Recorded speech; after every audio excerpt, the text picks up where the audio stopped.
Hi friends, welcome to Radha kitchen recipes and vlogs.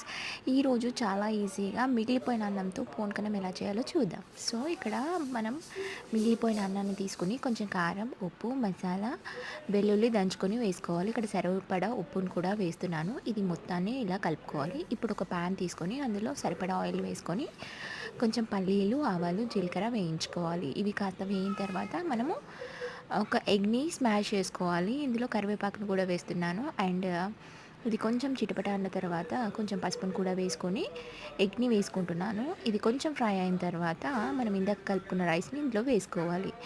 And చివర్లో కొత్తిమీరని చల్లుకున్నాము అంటే మన ఎగ్ ఫ్రైడ్ రైస్ రెడీ అయిపోయినట్టే. సో ఫ్రెండ్స్, ఈ రెసిపీ నచ్చినట్లయితే please subscribe to my channel. Thank you.